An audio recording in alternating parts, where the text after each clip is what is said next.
straight in. Let's not muck about. I tell you what I'm going to do. I'm going to press that, and I'm going to press that, and there's Tom Mayhew. Hello, am I on? You are on, Tom. There's no mucking about here. But what's the point in just mucking about? You're full screen. You're the guest. There's a little me in the corner. Barry, who's here, will tell us in a moment if we can be seen and be heard. Barry, Okay. meet Tom. Tom, meet Barry. Hello, Barry. Genuinely one of the nicest. I don't know them personally, but they come across. They could be a monster, Tom.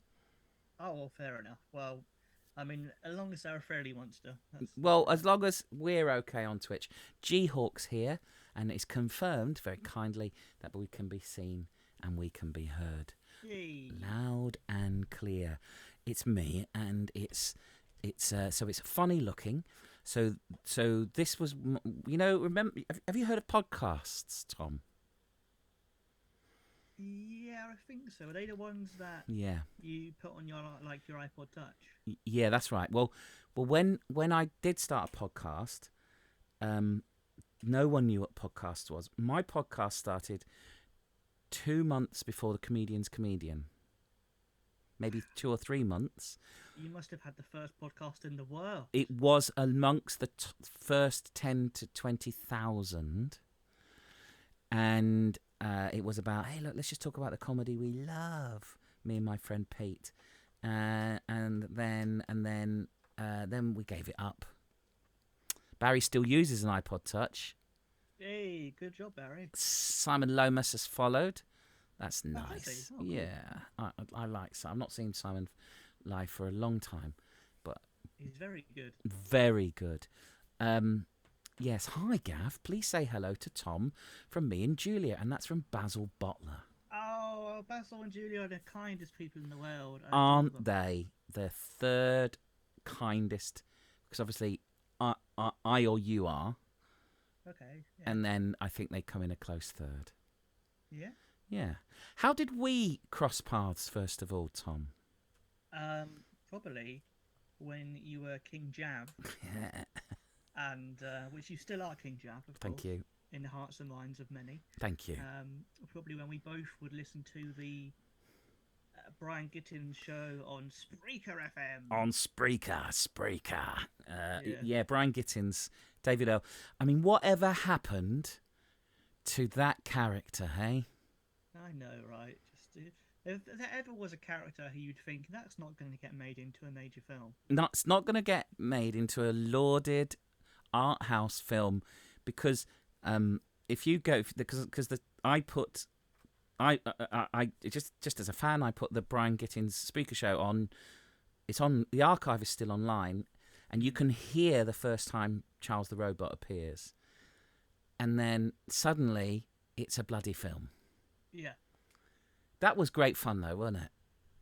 Yeah, that was fantastic, and it's one of the one of my very kind of favourite things I ever listened to was that show. I absolutely loved it. Yeah. And also I think it's a lovely sign of the fact that it was a show that was probably listened to by a few thousand people. It wasn't the crazy numbers that podcasts get now, but the fact that it could still grow into something amazing and have a little community, I think says a lot. Well, I think in the early days it was about 20.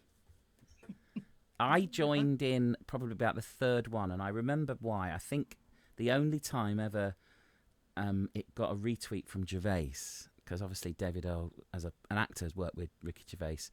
So I just clicked it, and suddenly I'm in, and you're watching it, and you're listening to it, and Basil and Julia met through that show.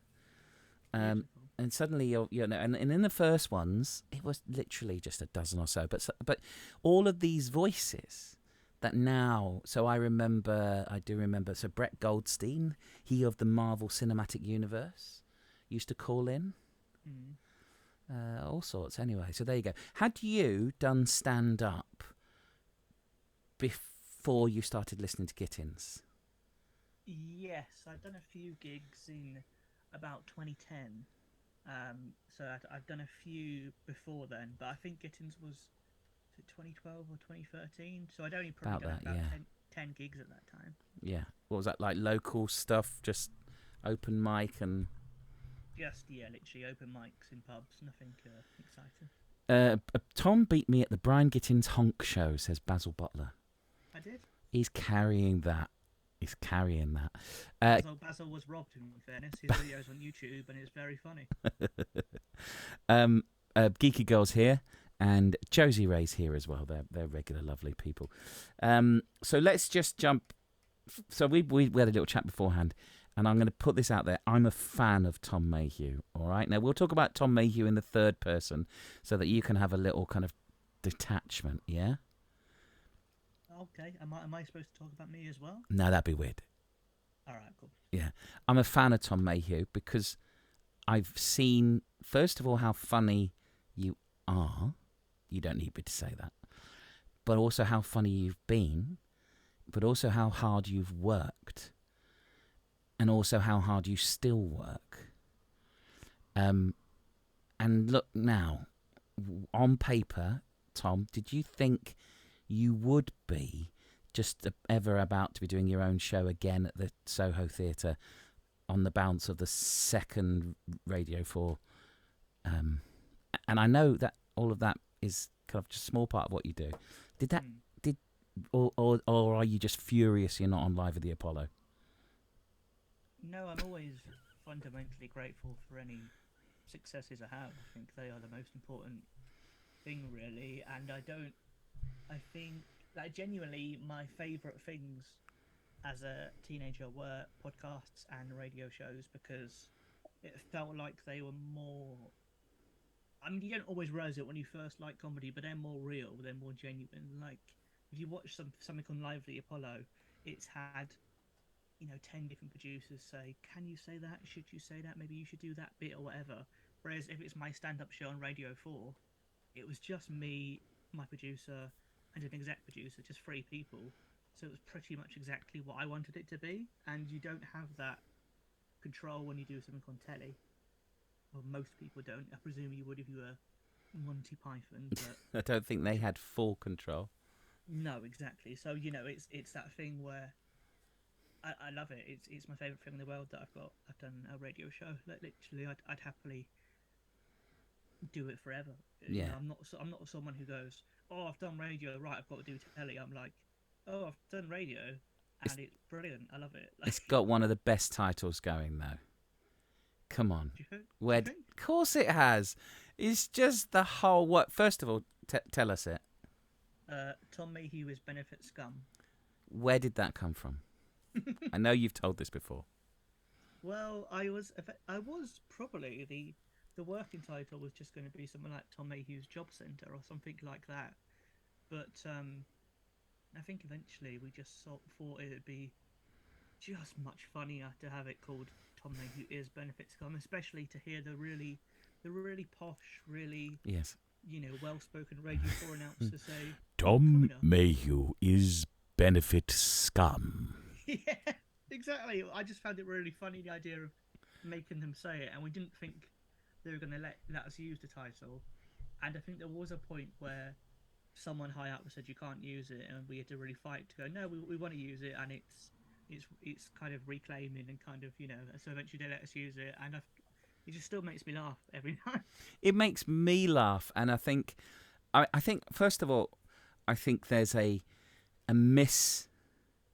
mistake in the perception of what Radio 4 is, and also Radio 4 is exactly what people think it is. Mm-hmm. It is. I know that's tautological, paradoxical, but it is that. You can find, it is the home of, just some amazing comedians, yourself included, but also the people, everyone considers it to be full of lefty scum, but it's also, you can listen to a comedy by Simon Evans about the economics if you want to. That's not. I think Simon Evans has probably been on stuff like the News Quiz, like 5th or 6th of all time. Do you know what I mean? Yeah, I know it is. Giles Brandreth appears, who used to be a Tory MP. He was my Tory MP, mate. Yeah, exactly. I lived in Chester when he was a Tory MP. I will not all of these people. Oh, Rory Stewart, isn't he nice now? Giles Brandreth, isn't he nice now? The bloody Portillo, isn't he nice now? No! No. Anyway, it's not about that. Oh, in fairness, though, doesn't Matt Hancock look nice on I'm a Celeb though? I'm genuinely. I've never watched I'm a Celebrity. I've never wanted to, but I had. I'm not going to stop anybody having fun. I love my children, Tom, but I'm genuinely disappointed that they're nurturing and in supporting this dystopian scenario when Matt Hancock is in I'm a Celebrity. I mean, is there a chance he might get eaten by a crocodile? No. I don't even want to know. Let's all fun. Let's, isn't it funny that rich people eat food that some people are desperate for, and it happens to be anus? Yeah, it's gross. Anyway, I don't care about spiders. They can stamp on anyone, eat all of the ants. Anyway, we're getting sidetracked. Now, all of the ants, every single one. Eat the ants. It's good protein. I think we are 4 years away from an insect-based burger in McDonald's. Yeah, I mean, I'd say that's probably... That is the trajectory our civilization is going on. There's no way. I know they're working on printing burgers, printed protein, all of that. We're not going to get there in time. What we are going to be able to do is mash up crickets. Anyway, so... benefits come. Now, I had the genuine, and it was lovely.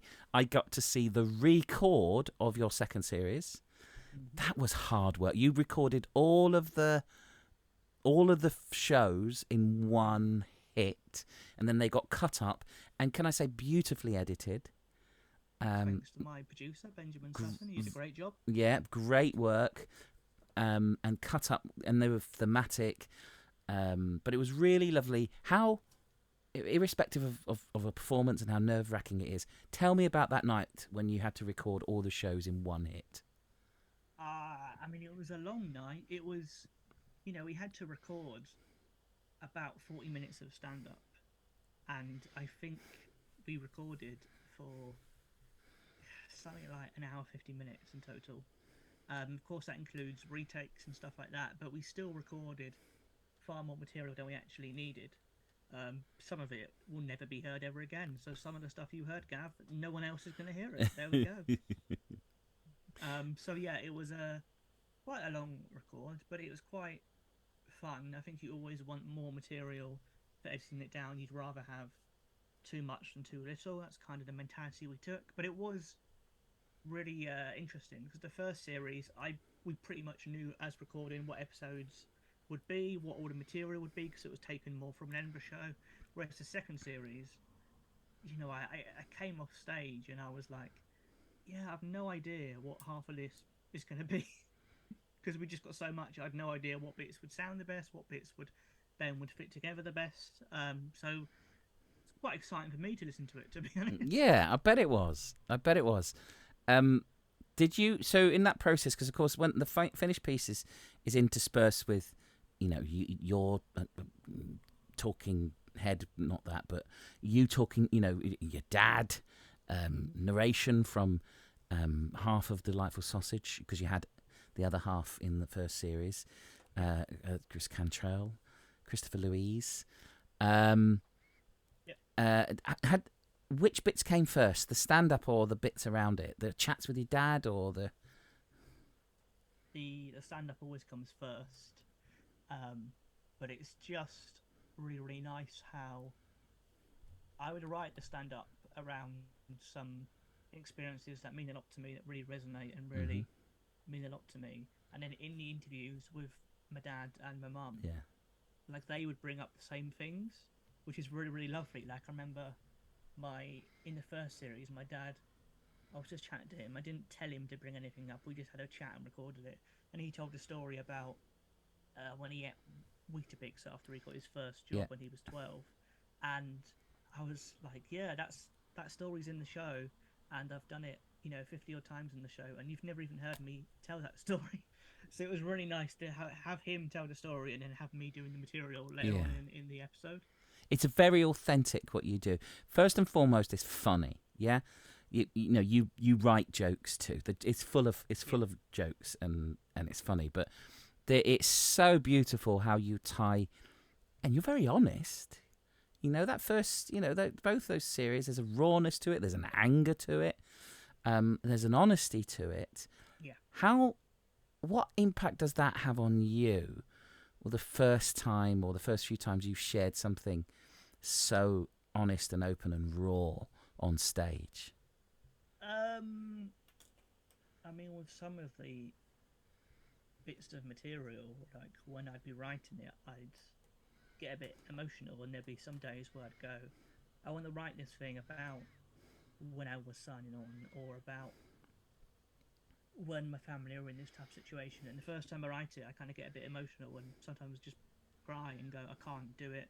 Got to try again another day, because it is properly real and properly genuine. And then when I first do it on stage, it feels a bit like when you're doing your first gig again. Like, you're not as nervous to be performing or to be on stage, but you have that real fear of, I don't know how people are going to react to this. I don't know at all. Like, usually you do a gig and I know these jokes are funny, people will either laugh or they won't. But when it's revealing something that's just true and it's got jokes in there, you're like, I've no idea how this is going to go at all. Because someone might find it funny, someone might think it's too honest, someone might... Oh my god, literally, my least favourite thing from Edinburgh this year was I got one review and they said, oh, he's really real and authentic. Then at the end of the review they said, oh, we think the ending was a bit too raw. And I was like, I can't be both. Like, if you want me to be authentic, you can't then go, is it too raw? I can't, I'm not gonna lie and pretend it's something it's not. Like, so I think it's always properly important to try and be... I mean, I love all sorts of comedy. I love people like Brian Gittins and Harry Hill and absurdists, but I think with the type of comedy that means the most to me and what I'd want to do, it has to be completely upfront and completely honest, and no like misleading people, and no twisting things. I remember I saw a comedian do a solo hour about 5 years ago, and I was mates with him and I chatted to him afterwards, and I was like, oh, I like that story about you going on a date with someone near the end, and he was like, oh yeah, that's made up. And I felt so cheated. Yeah. I was just like, what? Yeah. What? Like, what's the point then? If you're gonna make it all up, like, I don't mind if you make it up and it's presented as something that's fictional, like The Delightful Sausages, an absurd story. That's fine. You're your own fool if you take that as their story. With a cardboard sort of boat or whatever, and if you think that's a real boat, then that's your problem, mate. Like, but it's just when people, they tell some stuff that's true and then some stuff that's a lie, and they don't make it clear. And I think that's just it's what the ones that get me a bit. And as we talked before, you say I'm a nerd, a dyed-in-the-wall comedy nerd. Goes way, way back to, just by dint of geography. I lived in southeast London, so my nearest comedy club was, Malcolm Hardy's. I didn't go to the original one; I was too young, but I did go, I saw lots of other stuff, and so I got to see. So I was, absurdism and confrontational and silly, but also political, and also, but I always flinch when, perhaps in new material, so it's vaguely forgivable, but when somebody says, I did this thing to see if there was something funny in it, and it's just like, what? Just, I'm already out. It's already not real. I did, and sometimes, and I bizarrely, I've seen it 3 times in comedy terms. Once in the 80s, once in the 90s, and once in this decade, where a young male, locally known, Gavin Williamson's resigned. Yay! That's some good news. Yay! Woo! He's gone. Yeah. Sorry about that, Tom. I'm a teacher of old, and Gavin Williamson used to make me so angry. I'd stand up shouting at the telly in lockdown, and my children would just get me to try and calm down. I know he's a monster. He's a don't you. Sorry, yes. A young male white comedian who basically said, I'll put this in polite terms. I was running out of material, so I went and bought a sex worker. And you're just like, oh, you monster. And then it proceeds to be really derogatory about age and bodies, and you're just like, no, you are the monster, you fake horrible. And who knows if it's true or not, but it's like there's no heart in it. It's stripped out heart. And you've got a lot of heart in what you do, but also you write banging jokes. Cheers, man. Because you've done that a little bit. You mentioned you how did you get this isn't genuinely, I have no aspirations, but how did you get a series on Radio 4? Well, I did my show Tom Mayhew in Edinburgh in 2019. It went very well, got really good reviews, good kind of word of mouth at the Fringe. Someone from Soho said we want to put it on at the Soho Theatre. Nice. So we took it to the Soho Theatre.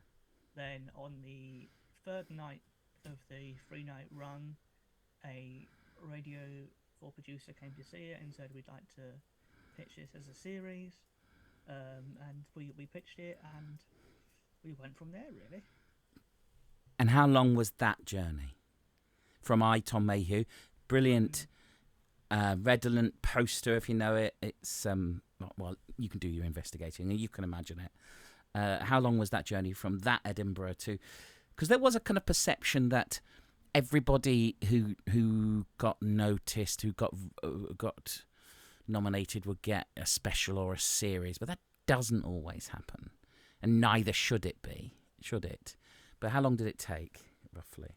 Well, I think the Edinburgh show was August 2019, and then I think the radio show was commissioned July 2020, and then it went out March 2021. Amazing. Which was a very long time when that was during the pandemic as well. But I was really lucky I'd got that, because it meant even when I'd lost all my gigs and all my work during the pandemic, I knew that was coming up. I think if I didn't have that coming up, I don't know what I would have done. I probably would have just been distraught and waiting to, quit. Yeah. But Not that I ever would quit. I love comedy too much. But do you know what I mean? I would have had nothing giving me hope in the stand-up world if I didn't have that. So that kind of really helped me through. You are our only hope, Tom. You're going to Soho. So Basil Butler had to go to Boots before it closes to pick up a prescription for Julia, and we'll catch the rest of it later. Hope Soho goes great, Tom. So, thank you, man. For those people who, I bet most people here, but the Soho Theatre, if you don't know comedy, you say Soho to people, and people go, Soho? But it is just, tell us about Soho Theatre and how you feel, was that a pinnacle for you? Was that a lodestone? Was that a North Star? When you got there, was it like, oh, tick? Yeah, massively. Like, for my 18th birthday, I asked my parents asked what I wanted to do, and I wanted to go see John Richardson, and I saw him at the Soho Theatre. And so I was always like, oh, this is a proper venue, because I've seen, it was my 18th birthday, which is a big kind of event, and B, it was a comedian I was a big fan of, and this was before he was on 8 out of 10 Cats as well. So, he was on the way up. He'd been on the way up for a long time, but he wasn't the megastar he is now. But to see him there, I was always like, oh, I really want to play that venue. And that was before I'd really done any gigs or anything. I was just like, I wanted to play it just for the link to, my own personal story of turning 18 and seeing the show there for my birthday. I wanted to do a show there. And then when you learn more about the industry, you're like, oh no, that's a proper, It's proper, isn't it? Well, it's a proper Fringe place. Do you know what I mean? For shows that are at the Edinburgh Fringe, you take them and they try and put the best or the most hyped ones at Soho Theatre, and that's the kind of comedy I love the most. I love stuff that is a proper show, that is like, I do.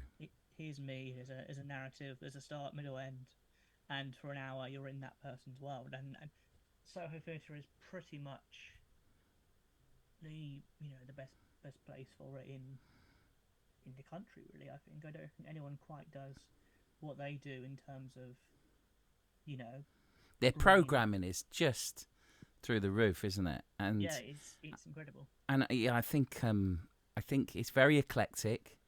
Our free meeting will end in 10 minutes. Well, we'll restart if that's all right in a second. Yeah. And we'll come back if you're cool with that. Yeah. Yeah, I'm not paying for it. Fight the power.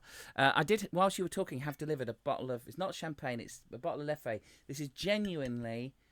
It's like the cracks in the wall of the Tory party are my only joys, and you know, if we the only Tom, as much as I'm loving this conversation, the only thing that could make it better would be an announcement that Suella Braverman's gone. Again. Yeah, again. Yes, I love the Soho Theatre, and sometimes I used to when I had a silly job that sometimes meant I used to go to London. I would try and arrange meetings around what was on at the Soho Theatre that I wanted to see, and because it was like a social, because I worked for the civil service ish. People would pay stupid money for train tickets, but I would say, "Hey, I want to save the taxpayer money. If I go on this late train and stay in this dive, and then go back on that late train, it'd be cheaper than you sending me there and back in the day." And people would be like, "Oh yeah, that's great." And though that meant I could go and see shows. People thought, "Oh, yeah, but beautiful." Guy Toller, who made loads of beautiful music for Gittins shows, is here Lovely. Hello, and guys. says, "Hello, gentlemen." Right, Tom, what I'm going to ask you to do is I'm going to ask you to drop out again and come back in. I'm going to restart. David Earl is here. Hello, David. There we go. We were talking about you. Your ears must be burning. Gavin Williamson is dead. Oh, I'm so happy. I hated that bastard. So what I'm going to do, Tom, I'm just going to restart Zoom because I'm not paying for it. You come straight back in. And if you've got questions for Tom about what he does, what he's doing, about his shows, type them in now. And when he gets back, I'll ask it. All right, Tom. All right, I'll see you in a bit. See you momentarily. There we go. That's Tom Mayhew of this parish. What a beautiful, beautiful performer. Have you seen his shows? Have you listened to his stuff? His second series is still on iPlayer. Tom Mayhew is benefit scum. And it is funny, but jokes, but also just like this record of stuff. Listen today, loved it. I'll say that again when he comes back. I'm just booting up, zooming. Gavin Williamson is dead. When people refer to him as Gav, there was no way the League of Gavs had ejected that wanker. Cheers. Let's get Tom back in. I'll just go off on one. I don't want to do that. Come on, Tom. Come back in.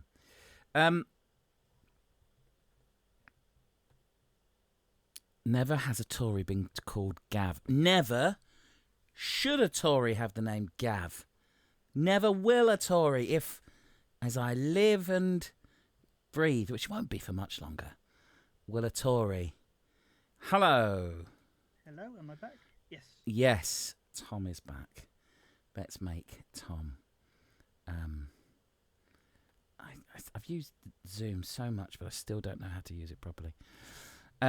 Josie Ray, listen to Benefit Scum on Sounds. Oh, thank you, Josie. That's very kind of you. I hope you liked it. Hated it. Fair enough. Not for everyone. That's fine. Loved it. They wrote. Loved it. Barry has a question. Has Tom had his dinner yet? I have had my dinner, yeah. Barry would like to know, even though he was a bit shy. No, I had my dinner. I had a pie. A pie? What was the filling? Turkey and ham. Oh, nice white sauce. Yeah, it was really nice. It was from Aldi. Aldi. I love an Aldi pie. I tell you I'll what. say, sorry, quickly, because No. David Earl is here. He might still be here. Yeah, I Might not doubt be. he's probably gone. But I believe there's a DVD of Brian and Charles that you can get. I've got it, so you should probably buy it. A DVD of the movie Yeah. Brian and Charles? I know, yeah, and it's got all sorts of extended features. What extended features does it have? Bonus features like a gag reel. A gag reel on a serious reel? art house movie? I mean, I don't know what that could be. You'll have to buy the DVD to find out. Does it have David Edwards' cut line? Oh, I mean, I don't know if it does, actually. It doesn't say that. It's got no mention of David Edwards on the back. Wow. I mean, if you're a big fan of David Edwards, then do not buy Brian and Charles. I'm not buying it on principle. I bought the Blu-ray. Oh, did you? Has that got any different special features? I've not opened it yet. I've seen the film, mate. I don't buy books and DVDs to watch them. I buy them compulsively because I'm a nerd. That is depressingly true. He had one line. I know where the film is. The film was filmed not too far from here. Didn't an hour or so drive, not too far. One day I'm going to go and make a YouTube series on that spot. Are you going to? You're going to do like people go and they find, the old things that were used in classic sitcoms. Well, I know as David's here, I know David's been up to Penrith on a with Nell and I pilgrimage. So I think a Brian and Charles. I find that title quite hard to say. Brian and Charles. Maybe it's my Southeast London accent coming through. Charles. I can't find that word. My favourite thing is occasionally David Edwards says Childs instead. Charles. David Edwards says a lot of wonderful things. David, I know that this is about Tom. Can I ask a question? Did I see a reference to Mark Silcox in the end titles? That's all I want to know. Mark Silcox is someone I love and admire and adore. Yes, Bodyguard. Yes, I thought so. And I will be getting on here as well. I think he's, present company, completely excluded. Genuinely the nicest person in comedy. He's lovely, Mark Silcox, isn't he? He's a good guy. Isn't he? Yeah. So when do you do Soho?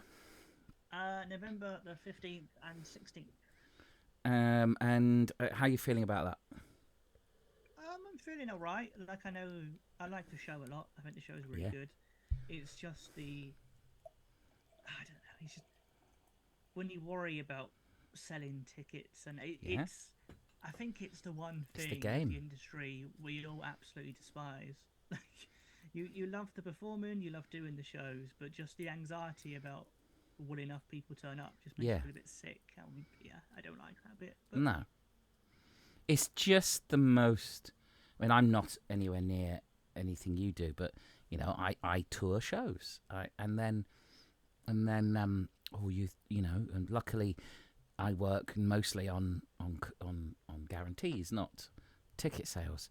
But, you want people to make money back and get you back in. It's just sick making, isn't it? So you have to promote. You have to say, I'm doing a thing. Please come and see me. I'm very needy. But really, it's horrible. I mean, and it feels like it's a weird one because the deal at Soho is really good. So I'm going to... Good. I should make money, whatever. Even if I sell 2 tickets, I think I'd make a bit of money or something. Maybe that's a bit of an underestimate. If I sell 10 tickets, I'll make some money, I'm going to say. But it's just that thing where you feel like when you're in a really good venue, then you feel the pressure of, oh shit, this has to sell well. Because you don't want to be the guy who got a show at the Soho Theatre and performed to 8 people. Do you know what I mean? And that's, even though that's never happened to me, you worry you're going to be that person. And you're like, well, there's no point, getting that opportunity if you don't make the most of it. Well, I'm going to say that anybody in the environs of London should be going to see it. If you're sure, says Guy, something is funny, but nobody in the room laughs, are you still confident with the joke? Yeah. You have to be. You have to believe that you know better than the audience because you've got your past experience and your past confidence from it doing well in previous shows. So you have to believe, no, this is funny. Sometimes it can be a case of going, okay, I know this is funny, but maybe I'm not saying it in the right way. Maybe I'm not building up to it in the right way. Maybe I need to deliver it in a certainly different way. But I think if you go on stage and you're sure something's funny, then you'll be sure it's funny whether people laugh or not. It's just finding a way to make it funny. Are you verbatim? Do you say the same thing 2 nights on the bounce? No. No. I change it every single show. Because some people are, aren't they? Some people, it's... I'd get bored out of my mind if I didn't say every show. I always have to mix it up and do different stuff and, you know, try and mess around with the audience if you can, because otherwise I get bored of saying the same thing exactly the same. I don't know how people don't go crazy. Just, you know, some comedians are uber slick and can deliver it exactly the same. Those wankers. It's just not me. I just can't do it. I'm just a bit more ramshackle, to be honest. I also find it intriguing when people, because there's so many different types of performance. But when I've been to see comedy with people, I don't like going to see live comedy. I love going to see live comedy, right? Tom, it's a paradox. I don't like sitting. I understand what you're saying. Well, because I have to sit at the back on my own, right? I tell you why. For why. I'm quite, you know me, Tom. I'm 6 foot tall and 6 foot wide. I stand out, yeah? If I'm anywhere near the front, I get picked up. I get commented on. I have to sit at the back. I thought you would love that. No. But you love getting involved. That's why you phoned up Spreaker and stuff in the first place. Oh, but no one was listening to that shit, mate, when I got involved. No one. As I told you, I think it's like third or fourth one I listened to. There was 20 people. I knew it was safe, and I called in about number 10 for Gittins. We're talking about David. No, not in live gigs. I've got some top tips for if comedians do talk to you on how to knock them away. But also, if I'm with someone and they don't like it, I get a bit hurt because I've been with people, I've been in groups of people, and they've been like, I've seen them before. They've done this before. You're like, of course they've done this before. It's their thing. What is it about comedy and stand-up that makes audiences angry? You know, if you go and see a band, there's 4 bands on, and a band comes on you don't like, you're like, there's another one coming. I don't like this song. You don't stand up and shout, you're ruining my life. What is it, Tom? Why are audiences... Well, no, but there are people who go to see a band, and if it's a support act, they won't even pay attention. They'll be on their phone, they'll be chatting to their mate. They're just completely ignoring that the band even exists. So people, they don't heckle, they don't shout, but they do basically, you know, I know plenty of people who go, oh, the gig starts at 8, oh, but it's only the support act, so we'll get there at 9. You know, they completely go and act like that's not even a band. So I think there's plenty of people who do act in that way before musicians in a similar way.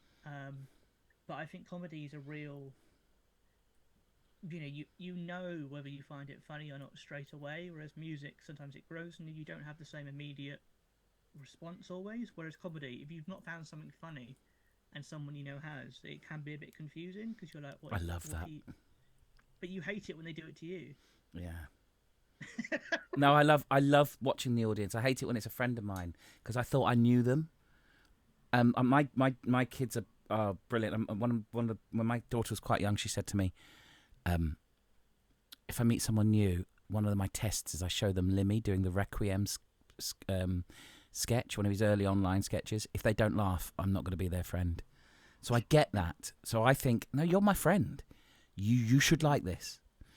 One of my favourite gigs ever I saw was a beautiful gig. It was a beautiful gig in many ways. And there's lots going for it. And one of my favourite moments was, I think it was possibly the first time I saw Mark Silcox live. That might not have been. And he was doing his bit about cleaning mouse balls. So you know, like you don't remember, Tom, but the early not mouse balls. You were thinking like little tiny testicles, weren't you? Yeah. Yeah. Well, that's an age thing. So the first when you had a mouse on a clicky mouse for a computer, yeah, Oh, underneath It it. had a ball underneath it, a solid Like rubber ball. the mouse bum, yeah. Yeah, and you had to take it out and clean and then you had to like clean the rollers. Oh crap! You just reminded me of something I've not thought of since I was about 6. Mate, we're talking about 20 years of my life, I think. Well, Mark had a beautiful piece. Mark Silcox. 20 years of your life No. cleaning mouse balls. No, I just remember it. We had this beautiful piece about doing that, and we were in some East London swanky Haggerston type bit. A third of the audience were wetting themselves laughing, really howling, laughing, including me. A third of the audience were like, huh? And a third, including a girl in front of me, were furious. I mean, I remember a girl in front of me going, literally shouting to her people around her, "Why are people laughing? Why is this funny? Why are people..." She was furious. Wow. Now, I was there on my own. Perfect. So I could only judge by myself. But she was there with a group of people, but absolutely explosively angry. Why? I love that. I love a room splitter. Back to the guy asked that question previously. He did reference Norm Macdonald, who was brilliant, had bits on chat shows that nobody in the room laughs at, but it's some of the funniest things I've ever seen. I suppose that's kind of part of it. Norm Macdonald, I think, knew his audience, didn't he? Yeah, and I think just because someone doesn't laugh at it in one room doesn't mean they won't laugh at it in the next room. Like that's kind of what you learn doing stand-up. Like you can do the same material in the same room to the same audience, and it will get a different reaction on a different day. Like it's beautiful, isn't it? I loved cleaning mouse balls, said Josie Ray. I think she means the peripheral. And Loopy Lou said, I never thought about cleaning the ball in a mouse. Loopy Lou lives in Preston. Don't need to these days, says Barry. Just keep me up to date, Tom. It has a laser in it. There you go. Guy's a big fan of Norm Macdonald. Loved his chat show on Netflix. Right, any more questions for Tom? Because I'm going to force Tom to play Connect 4 with me now. All right? Actually, another question's come in. Is it more pressure to play to an audience who know and love your comedy or new audiences, Tom? That's from Amanda Tiger. New audiences, I think. I think if someone loves your comedy, they're already on board, so it's always going to be easier. It's your crowd. It's like, you know when you'd be in a school play and you'd be a bit shit, but to your parents you're the best thing ever. Oh, yeah. It's just like a extended version of that. If they're already on board before you're on stage, then it's a lot easier than if they don't know who you are and they might be ideologically entirely opposed to your existence. Yes. And, of course, because you are a political animal, we are all political animals, but you choose to be a political animal in your comedy, there will be people who are literally ideologically opposed to you, both within and without of the industry, let alone the audience. Yeah, I mean there are, but you need a real kind of fire in your belly of just going, no, I want to talk about what I want to talk about, and I'm just gonna do what I want to do. And it's not for everyone, and that's fine. You've always done that, though, haven't you? Yeah, well, I think you have to. I think you're never going to be able to please everyone. Like, even because sometimes people go, "Oh, I want to be one of those comedians who can play every room," and it's like, yeah, but no one can actually do that. Like, literally, you put Stuart Lee in front of a Michael McIntyre audience, he could maybe rustle up 10 minutes of observations, but it's not what he wants to do. It's not what his act is. Like, it's. No. And put McIntyre for Stuart Lee's audience, and he wouldn't do the gig. But both their own skill set for their own audience. Yeah, exactly. Barry wants to know. Look, you don't know Barry. I'm going to say this: Barry has a good heart, but he's a little bit. Yeah. So, I've seen a phrasing in Barry's question that you might not. A breaking news from Loopy Lou ordering. Chinese. Fuck it. Right. So, what will Tom do during the day in Soho? Make of that question, by inference, what you will. am I supposed to be doing something? Well, you don't know Soho? Barry. He's grubby, yeah? I think he's Oh. suggesting, ooh, Soho. How do... let's be generous. How you got a show, right? What time is your show at Soho? 9. What time do you get up? Probably about 11. Bloody hell. 10 hours to fill. What do you do on show day? I mean, there'll be about an hour and a half travelling. I probably won't aim to get there 8 hours early, just because what do I do in Soho for 8 hours? Literally. Yeah. I'd probably get there about, about 4 hours early, maybe, something like that. Will you go to the M&M store? Absolutely. I fucking detest the M&M store. Why it's is that awful, isn't it? Is... Told you, that's from Lupa Lou. She's from Preston. That's like, to her, it's like the British Museum to people like us, mate. It's the worst of humanity. It's evil. Literally, if someone, as long as there was no one working there, if someone bombed it, everyone would go, oh, that's fine. No one would care. Like, they'd go, good, we didn't need it anyway. It serves no purpose. And it used to be, stinks. it used to be M&M. the Swiss Centre, which was beautiful. What You could go downstairs and have rosti. It's Swiss. It was like the Swiss embassy type food and things. Anyway, it doesn't matter. Just interested. Does he like museums? Says Barry. Yeah.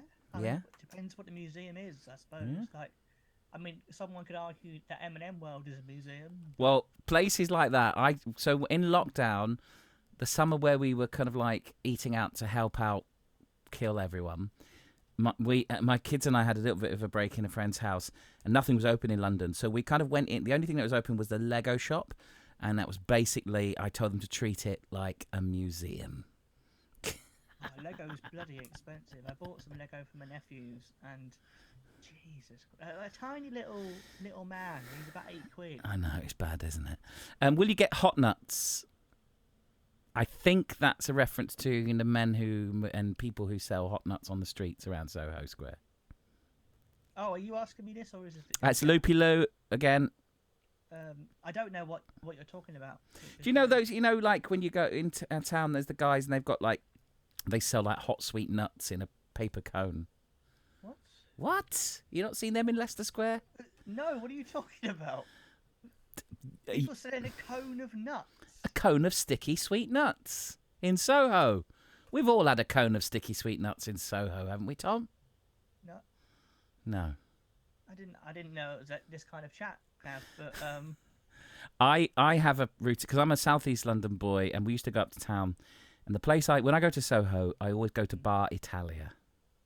Yes, I know that place. Yeah, it's to drink coffee and to be sneered at by beautiful, angry Italian staff. And then I stroll and I look at the old buildings that used to be studio buildings, the Hammer Building, and all of those. And I sit in Soho Square, and I sit lonely in Soho Theatre, thinking, oh, look at these great people. Okay, all right. So you get up, you get on a train, you do a gig. I mean, that's the thing. A venue like Soho Theatre, there's lovely places to sit and charge your laptop and, hang out. And you do feel like, lots of comedy fans are there and lots of comedy people are there. So you're like, well, I'll just go on my laptop. I might chat to someone, I might not. And, I don't know whether Barry was expecting me to say I'm going to go to the sex shop or whatever. I don't know. You can't tell with Barry. Also, there's not as many as there used to be either. It's more places to eat. There's a lot of good edible dildos. I was going to say bagel shops, but let's go with edible dildos. What is a bagel if not? No, I don't know what that is. I don't know bagel punching. Right, Tom, let's play. Are you a Connect 4 guy? I am. Have we got money on this or not? Well, there is for on. I just need to reboot that. Can you? You got an Xbox control for a Connect 4? Yeah, I paid 49p for this. Oh my god! All right. Hilarious. Okay, let me just bring up. So we've been playing, and Please, can you do a Let's Play of Connect 4? That'd be incredible. What's that? That's when someone just plays through a game, and usually it involves them going through like a story and playing through like the missions. Oh, the missions. It Yeah. would just be you doing Connect 4 and treating it as if it was a story and getting really involved. Well, we are involved. I'm trying to find the Twitch the score. Where's the score? Where's the score? Hang on. Twitch number. Bosh. No, it's gone. I'll have to find it another time. Basically, it's about 27-17, me against the world. Do you want to go first or second, Tom? First. So let's put you on there. So the way it works, Tom, is you're playing for the world against me. Oh, it bloody died. You've killed it. I killed it. Then? No. That's a win for me, right? No. Think it's 26-3. Josie's lying. I'm basically beating the world. We're all cheering for Tom. I was responsible for losing the last game, says Amanda. Kick Gav's ass, says Barry. Come on, stop crashing. So the way we play it is that you just count across and give me the number, and we drop it in, yeah? So... Am I supposed to see this on my screen? Can you see it on your screen? I can watch it through Twitch. Well, wait there. Delayed. No, let me do this for you. Because you're not on screen. Preferences, video, Bosh. Can you see it now? Yes, I can. Okay, so 1, 2, 3, 4, 5, 6, 7 across. You give me the number, I drop it in. I'll tell you what people are saying. Okay. Oh God. Okay. Do you want this to be a warm-up game, or do you want to go straight in? How brave are you feeling? Straight in. Go straight in. Straight in. Good luck, Tom, says Josie Ray. We need this. Thank you. Edible Dildo is a decent punk band name, says Amanda. Good. Gav will be the lead singer. Yes. I'm going to be in... No, I sing in the band called Donut Punchers. Go on then. Number... 3. Good. Oh, was that right? 4. Oh, controversial. Okay. 5. 5.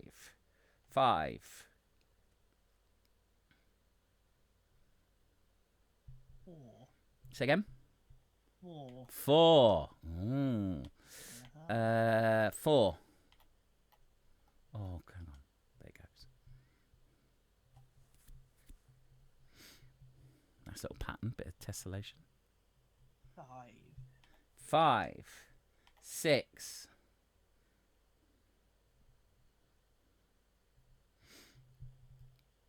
Oh, goes a bit quiet and serious now, doesn't it? 7.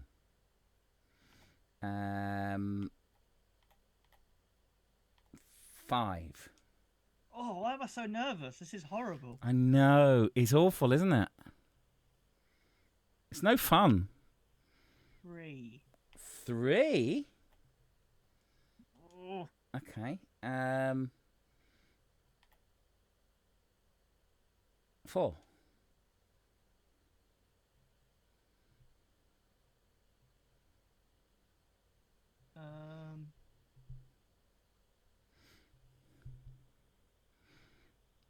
4.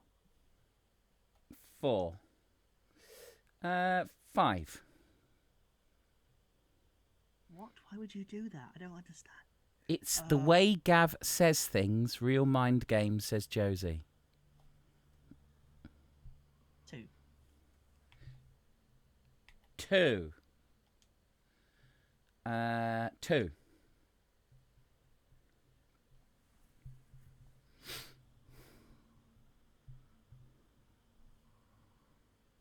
Oh, fuck, what have I done? You've played a great game. We've had fun. No, I've lost. Yeah. Tell you what. Oh, God, look at the time. Oh, I've got to go grab. Oh, mate, I'm really... Listen, you got time to drop Just one more. No. You've got I'm time just to tired. drop one more, surely. No. It's gonna take too long. I'm just gonna sleep now. Just one more, Tom. You've got time. I don't want to though. It's not gonna be good. Hey, News. Tom. It's just for fun, mate. No, it's not. It's just life or death. No. Hey, it's okay, Tom. It's how we move on from loss that marks. Say again? 4. 4. 1, 2, 3, 4. I hate this game. I know. It's awful, isn't it? Were you practicing beforehand? 3. I bet you were.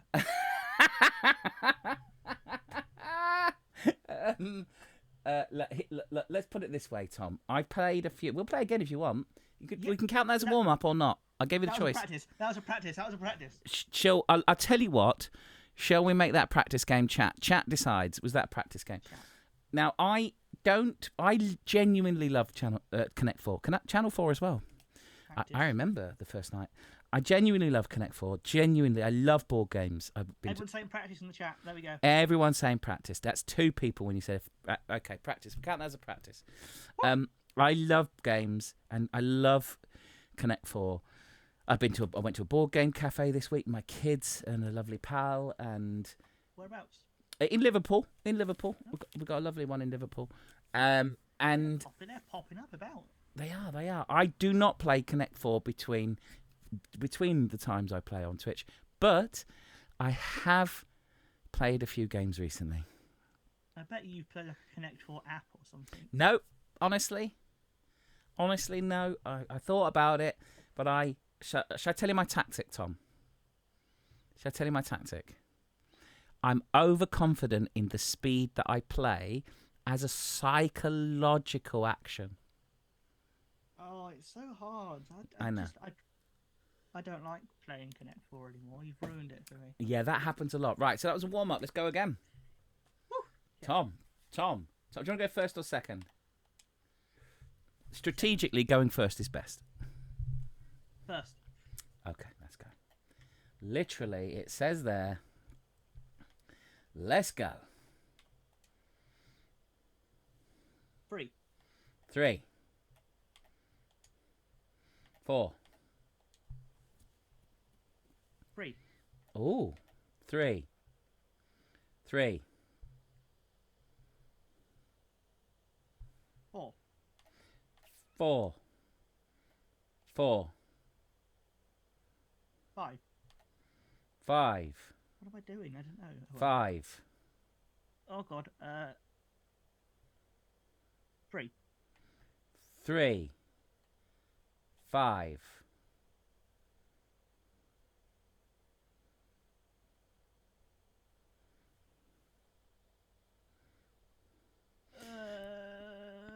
'Cause We all refuse to play Gav now, says Josie. Come on, Tom, you've got this, says Amanda. I find Connect 4 tedious, says Loopy Loo. 5. 5. 4. 3. 3. 7. That's madness, Gav. Oh, I see what you're doing. Oh shit! What have I done? 7. 7. 6. Oh.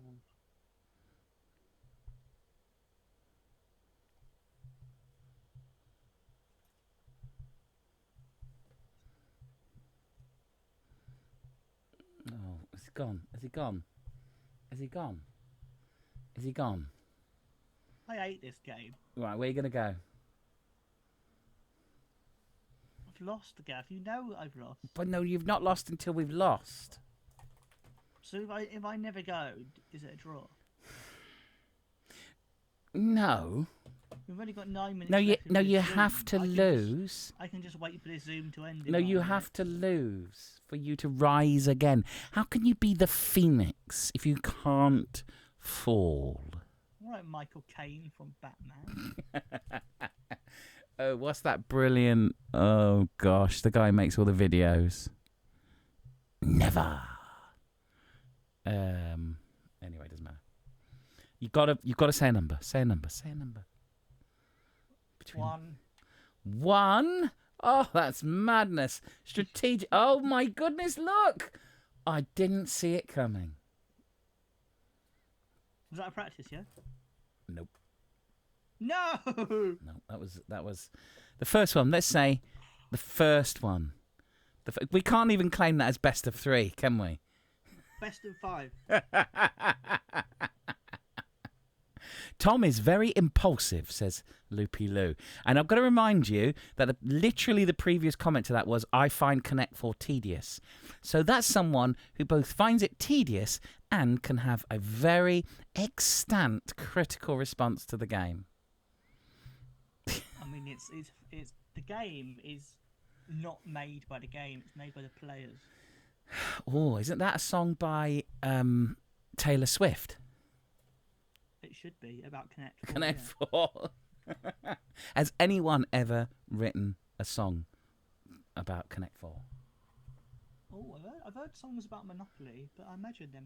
If they've not written it, Gav, this is your calling, mate. To write, you have to write the Connect 4 song.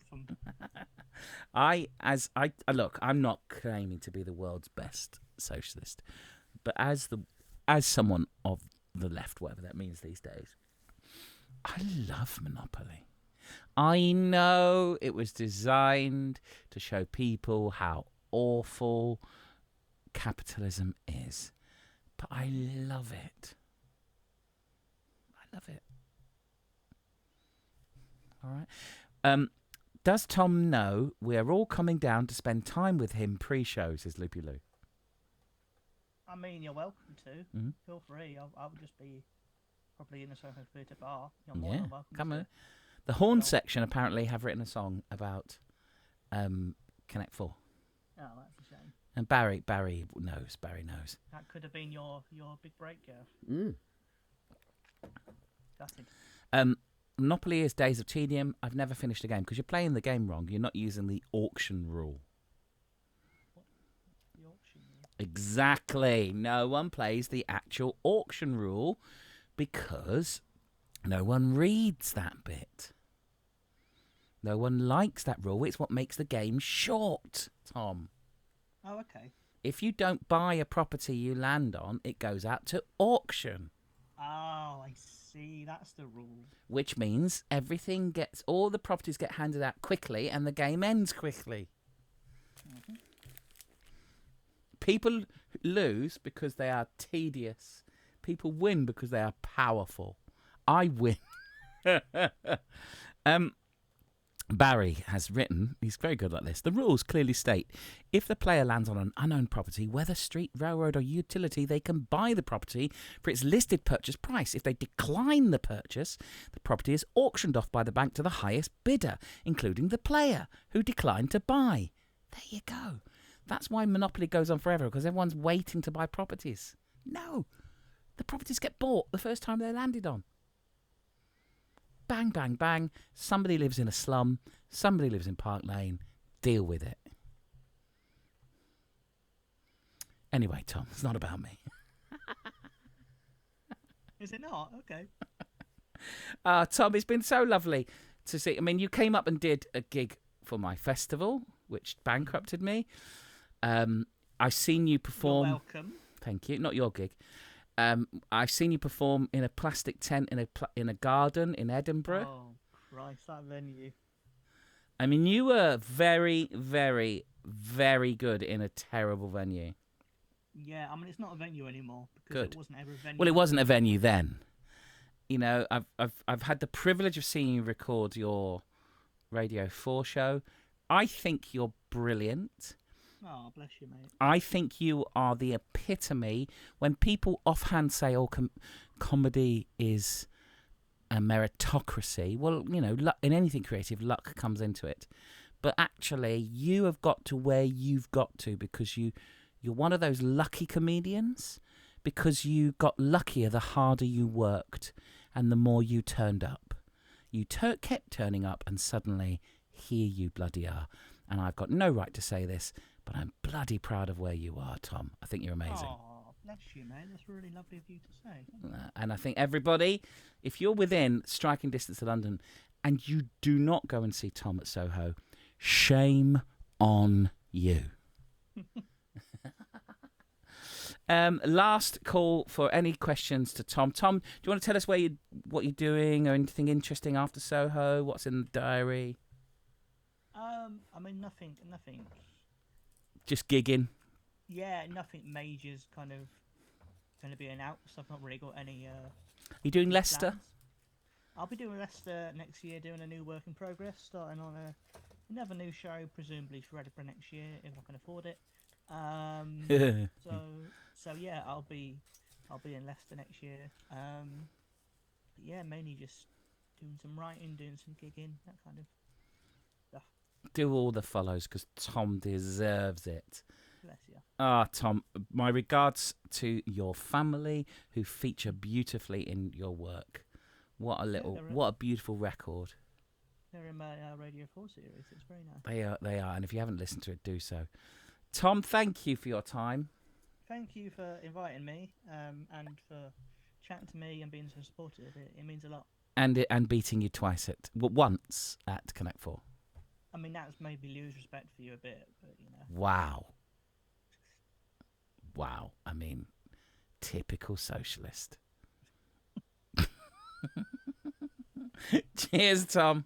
Oh, if you haven't listened to, we've had a lovely chat. But if you want to really listen to a really good chat, seek out Alexi Sales Podcast.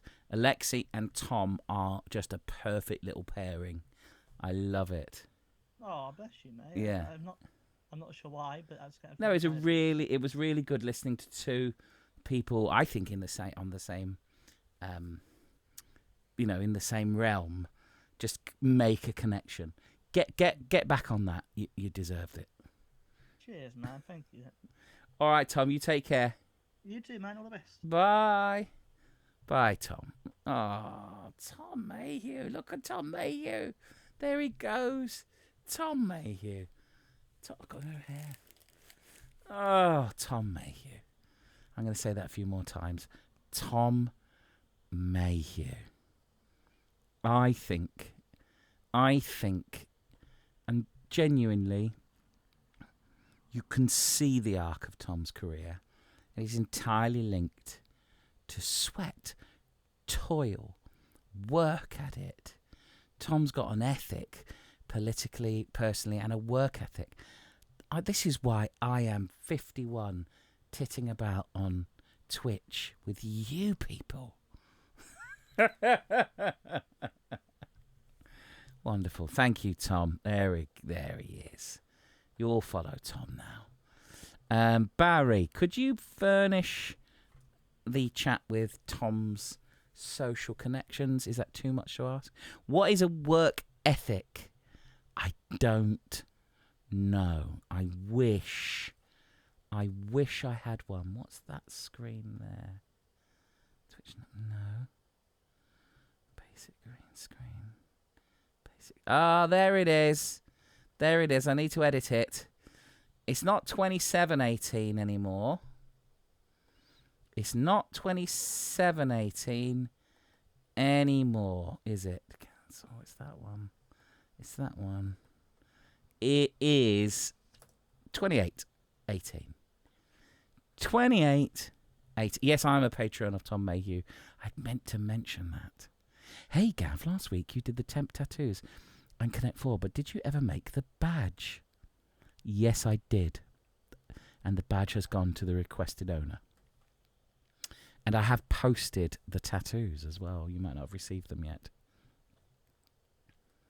Now I know your name. We'll look out for you, says Loopy Lur.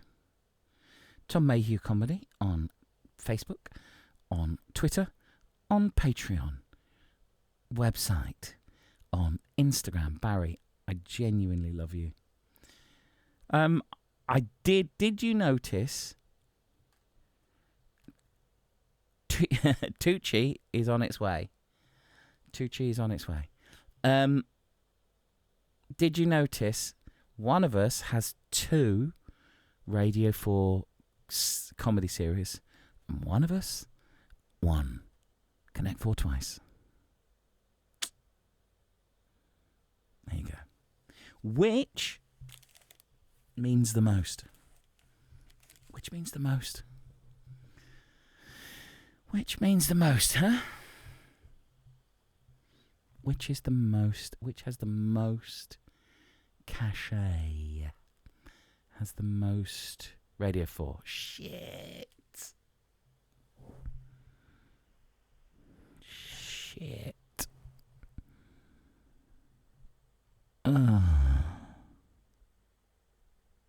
Yeah, you're right.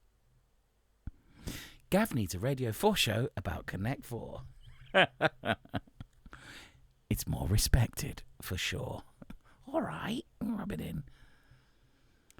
Radio 4, Soho Theatre and a solid work ethic. That's Tom. Could I would like to be a Radio 4 commentator. I'd like to invent moves. And Tom there has gone for the classic Lazenby. Oh no, Gav's riposted with a 14 square St. Petersburg matchup. Why hasn't Connect 4 caused a flood? I'm going to change it from just chatting to Connect 4. That's what I'm going to do. I'm going to change it from just chatting to Connect 4. It's going to bring them all in. I reckon you have chess-type moves in your brain when you play Connect 4. You can reckon that. Tom Mayhew is trash rich. Chinese is here. What'd you get? Please tell us what you got. Please tell us what you ordered. Please, please, please, before you go. Please, Sloopy Lou. What did you order? Please. She's gone. She's gone. Well, there's only one Radio 4 series available, but your Connect 4 victories are all on display. Exactly. Remember drafts. We could play drafts.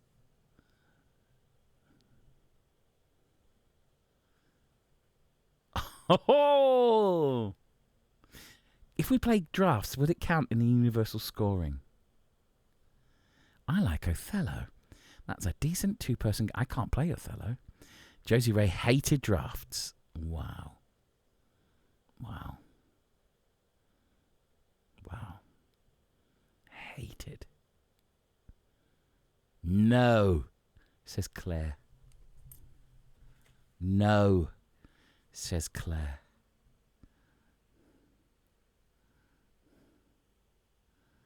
Gavin Williamson's gone. If you can't play Othello, we should definitely play Othello. Zombie Dice was good. It was good, wasn't it?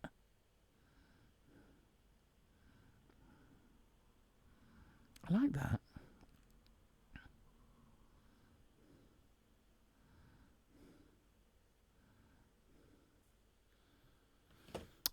Do you want to play Othello?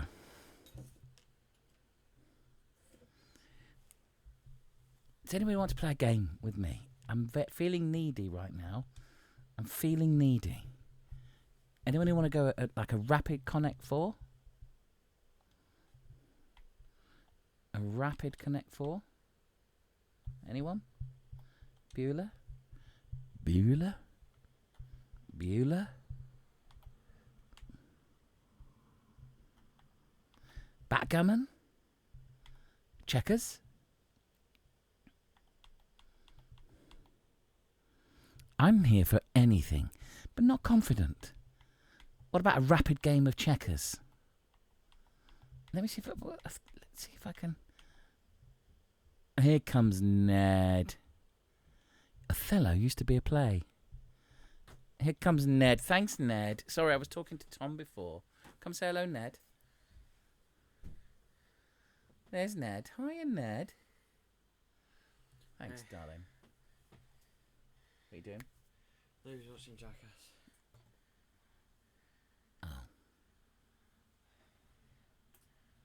watched it too many times. Jackass. Hey. Hi. Gavin Williamson's been has quit, Ned. How'd you feel about that? feelings. Gavin Williamson was the education secretary when you were in lockdown. The one that didn't get you a laptop. I already had a laptop. I got you the laptop. Yeah. Yeah.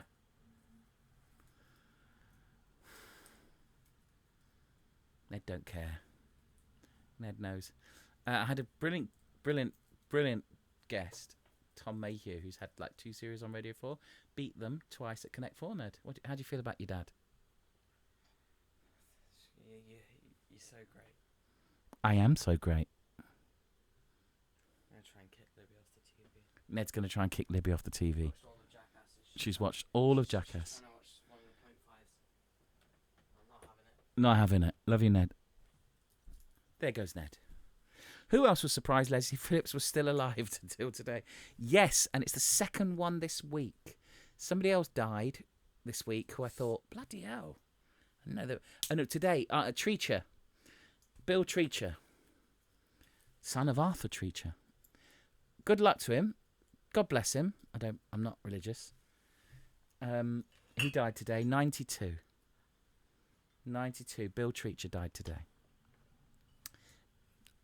Genuinely thought he was dead.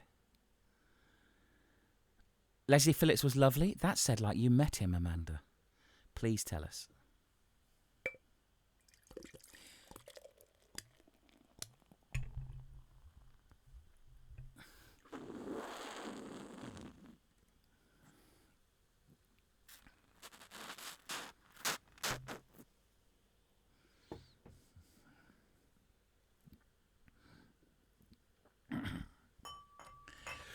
Bill Treacher was at the RSC whilst also on hiatus from, or retired from, EastEnders.